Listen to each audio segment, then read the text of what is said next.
మన తిరుమల తిరుపతి దర్శనానికి వచ్చారు. అప్పుడు ఏ వర్షం కురిపించారో గుర్తుందా? రాళ్ళ వర్షం కురిపించారు. ఎందుకు ఈ విషయాన్ని ఈ సందర్భంగా గుర్తు చేస్తున్నానంటే, నారా చంద్రబాబు నాయుడు గారు నచ్చకపోతే రాళ్ల వర్షము కురిపించగలరు, నచ్చితే పూల వర్షము కురిపించగలరు. నచ్చితే అనే మాట అంటే కంటే అవసరం ఉంటే అని చెప్పవచ్చు. దానికే పర్యాయ పదం ఏంటంటే, అందితే జుట్టు అందకపోతే కాళ్ళు పట్టుకోగలిగిన అత్యంత సమర్థవంతమైనటువంటి రాజకీయవేత్త భారతదేశంలో ఎవరైనా ఉన్నారు అంటే అది సాక్షాత్తు నారా చంద్రబాబు నాయుడు గారని నాకు అనిపిస్తుంది. సరే, ఎన్నికో కూటమిలో మీరున్నారు. హోంమంత్రి గారు 3 సార్లు ఈ దేశానికి హోంమంత్రిగా చేస్తున్నటువంటి వ్యక్తి అమిత్ షా గారు కేంద్ర ప్రభుత్వంలో చాలా కీలకమైన పాత్ర పోషిస్తున్నటువంటి వ్యక్తి. ఆయన మన రాష్ట్రానికి వచ్చారు, స్వాగతం పలికారు, బాగా. మనకు ఇన్ని సమస్యలు ఉన్నాయి ఈ రాష్ట్రంలో.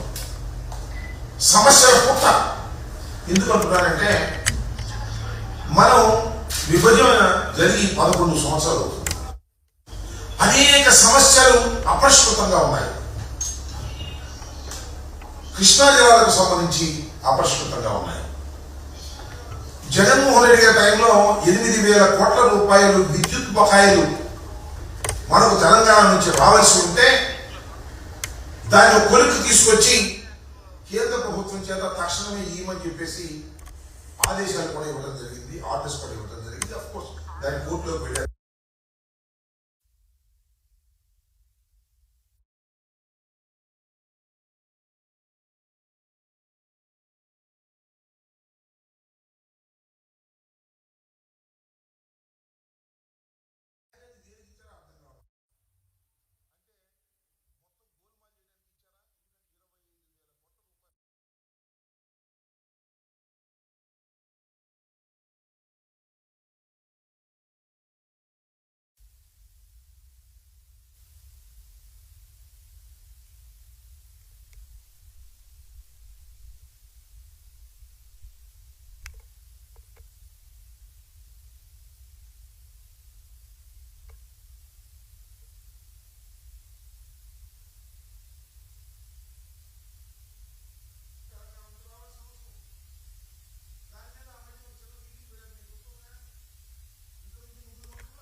కమిటీ పోయింది, దాని ప్రాముఖ్యత పోయింది.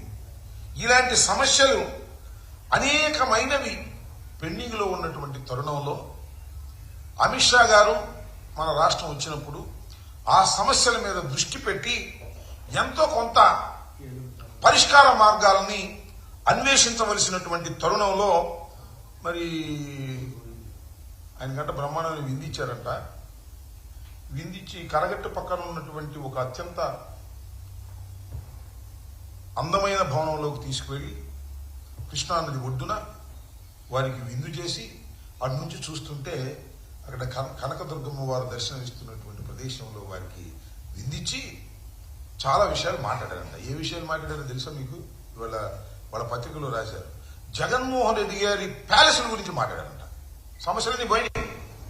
హోంమంత్రి గారు వస్తే పరిష్కారం కావాల్సినటువంటి సమస్యల్ని పక్కన పెట్టి జగన్మోహన్ రెడ్డి గారి ప్యాలెస్ గురించి అని అడిగాడంట.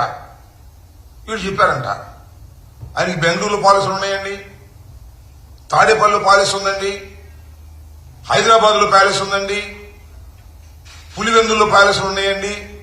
మేము అనుకుంటున్నాం అమిత్ షా గారు ఇవన్నీ అడిగాడని మేము అనుకోవట్లా.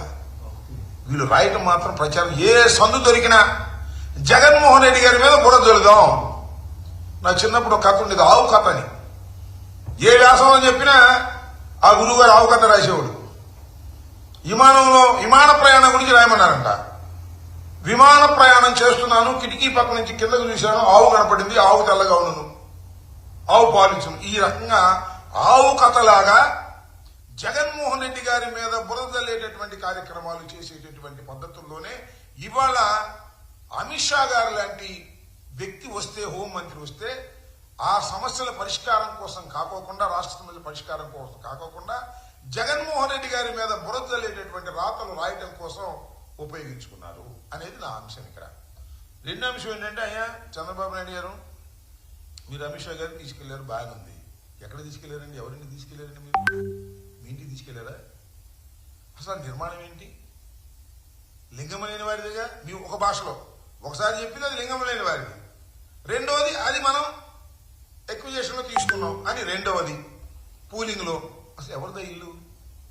ఒక అక్రమ కట్టడం, కరగట్లు దిగువన ఉన్నటువంటి ఒక అక్రమ కట్టడంలోకి మీరు సాక్షాత్తు హోంమంత్రి గారిని తీసుకెళ్లి అక్కడ విందు పెట్టి మరి అక్కడ చెప్పాల్సింది, అయ్యా ఇది మేము కిట్ ప్రోకోలో కాజేశాం, ఓ భయ కూడా లేకోకుండా మొత్తం మింగేశాం, తండ్రి కొడుకు ఇద్దరం కలిసి అక్కడే మేము ఈ మీకు విందిస్తున్నామని చెప్పుంటే బాగుండేది.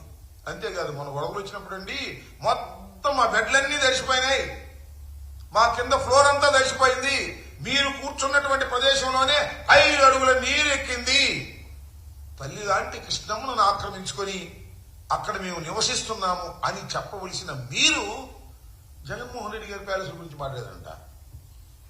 అదేదో గుర్తొస్తుంది, మొన్న నాకు ఆయన పేరేంటి, చంద్రబాబు నాయుడు గారు అబ్బాయి లోకేష్ అడుగుతున్నా, ఏమండి మీరు విశాఖపట్నంలో కట్టినటువంటి బిల్డింగ్ ని ఏం చేస్తారు మీరు అని అడిగితే, ఏం చేయాలో మాకు అర్థం కాలేదు అన్నాడు.